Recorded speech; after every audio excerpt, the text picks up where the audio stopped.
So when David and I, this is just a brief history of how this started for us. We're both professional baseball players.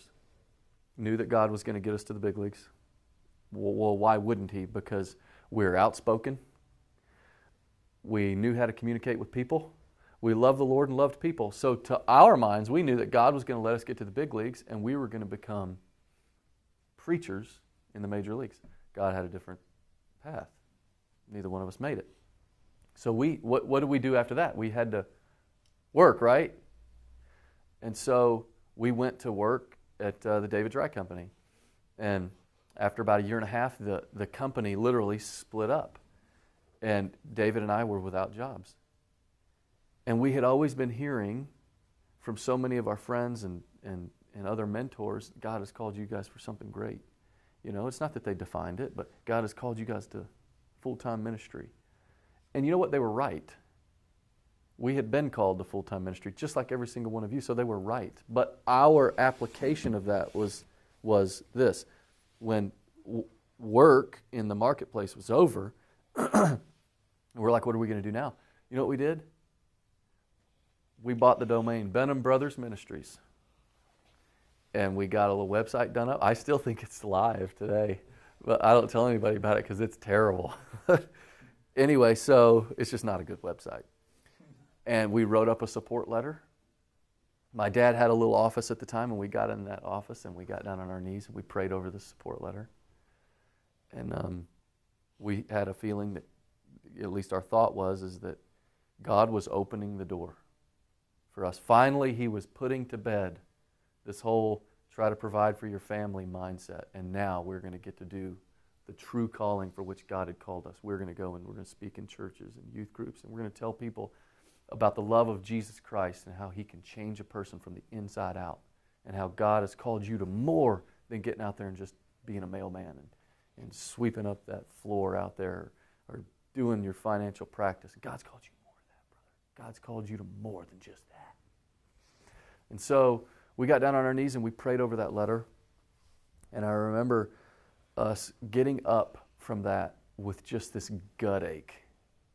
Like, we felt like, why would I be asking people to pay me to go and to preach the gospel? Because my dad doesn't raise support, right? So we knew he doesn't send out newsletters with little envelopes in it or whatever. Or maybe you have in the past or whatever, but I don't think they come that way now. Okay, but let me say this real quick as a caveat. I am not saying that that is wrong. We need to understand that. And this is what I also want to portray in the book. I am not challenging that. I'm simply saying that what God had called my brother and I to was something far different than that. And I believe that it was to get us to this point. We got up and we felt like God was saying the same thing that he would have said to Adam. Get up. Prune those trees. So we looked at what tools we had in our bag. We definitely were hard workers. We're not gifted with our hands, so I can't build you a house, but I can definitely, trim your lawn up nice and trim back your trees and handle brush and all that kind of stuff. We were licensed real estate brokers.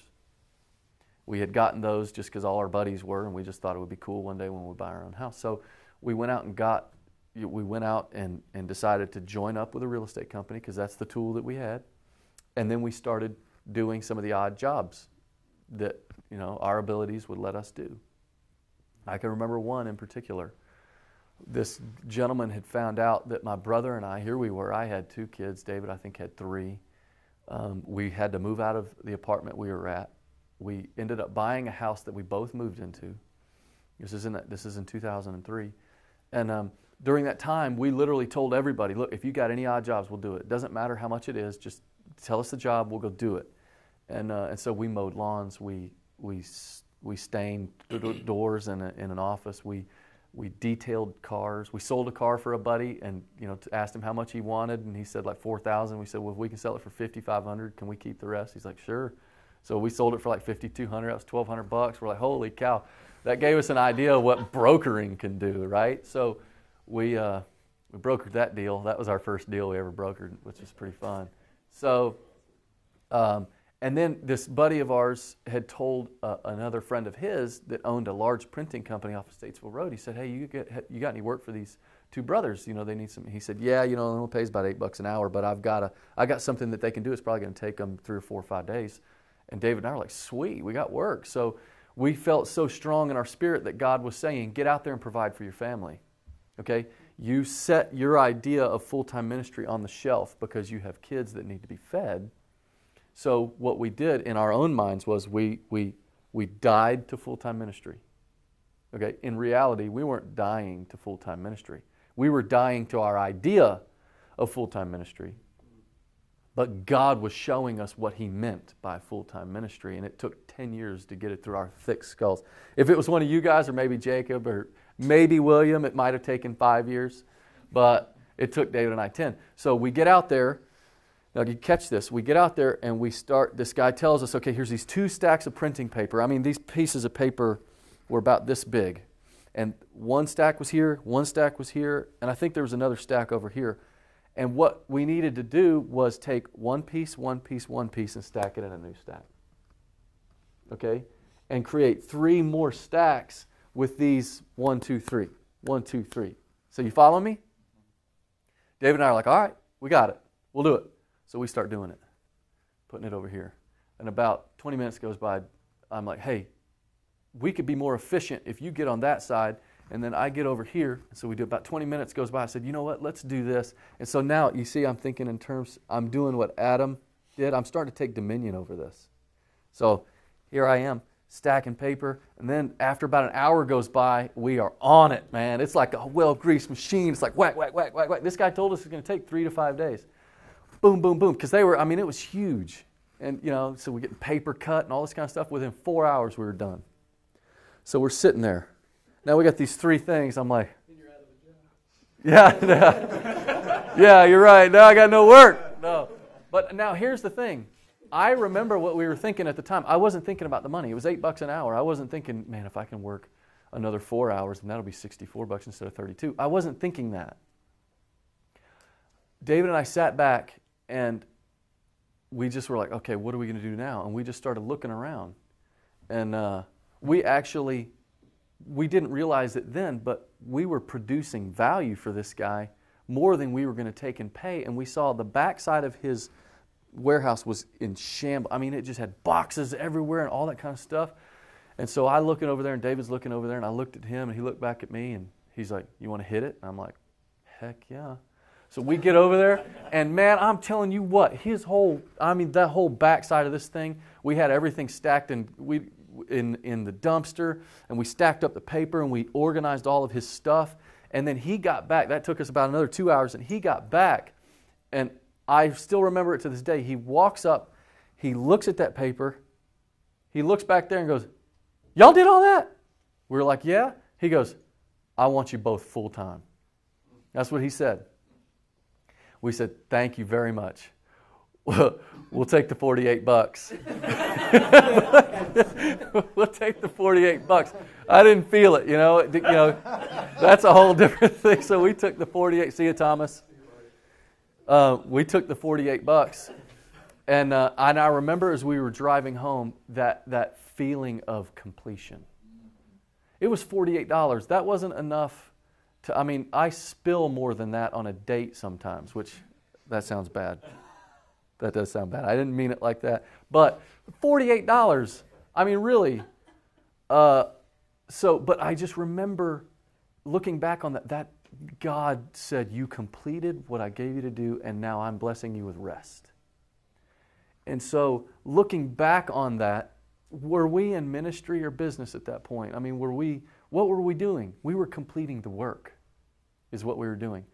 Did God's kingdom come there? Absolutely. Because He called my buddy, who knew that we were believers, and said, dude, something's different about those boys.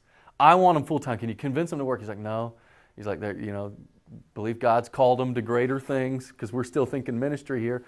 And he knew what we stood for, see, Colby. He knew what we stood for. And did God's kingdom come in that printing company as it was in heaven that day?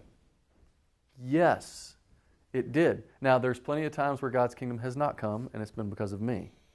But in that instance, God gave us a little taste into what He had created us for, so that we could go out and help other folks to see that in their same roles that they do the exact same thing. So now one of our core values is produce more in value than you take in pay.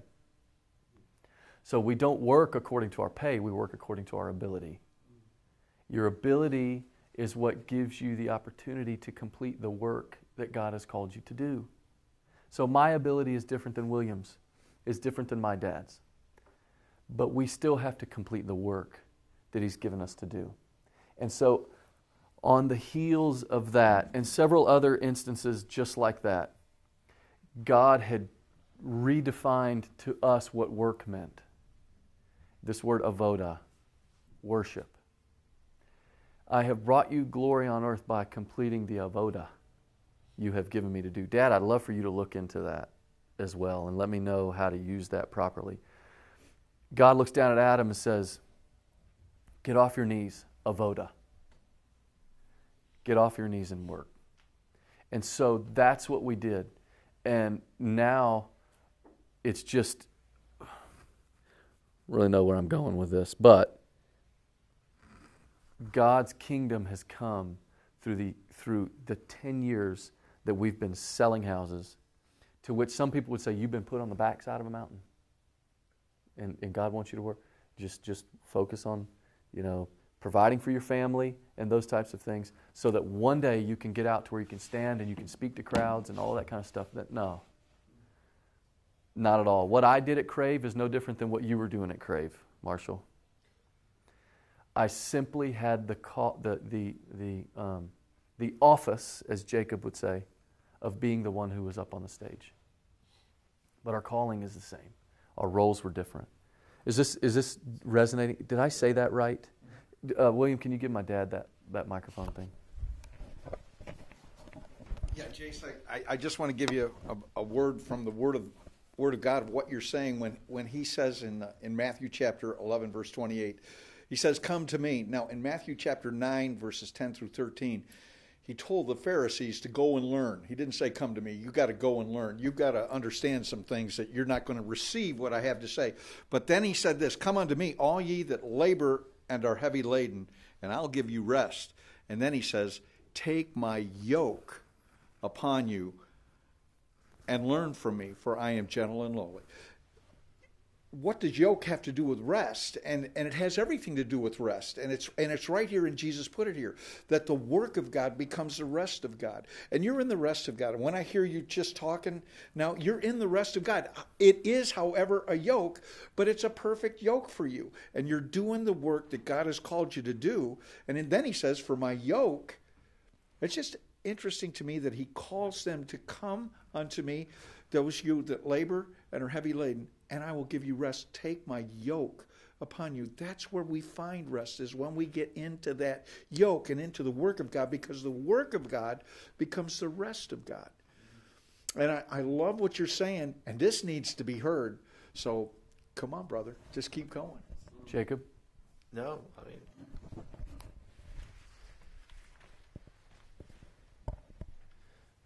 Okay, so if you guys are thinking in terms, I do want a little feedback here, because I've got a little outline, and I kind of was going to go into. So what's the problem here? So what is the problem? Where David outlined this, did he explain that well enough for you guys to understand? I mean, does it make sense? Yes. Good. Okay. And so you can kind of see how we're pulled down into the institutional church. And so granted, when we write, I think that there will be some hit on the institution of the church. You got to understand we're not talking about the church. We're talking about the institution of the church, where if I hold up this build, if I had a picture of this building and I had a picture of Northside Baptist, the big cupcake with the steeple, and I had a picture of both of those, and I say, what is this? And you'd say, that's an office building. I say, what is this? You say, that's a church. Right? That's the first thing that comes out of our mind. No, they're both buildings. That's all they are. One has a steeple, one does not. So the thing that would make one, well, I don't want to get too deep into that. So I guess what we need to figure out now is where we go from here.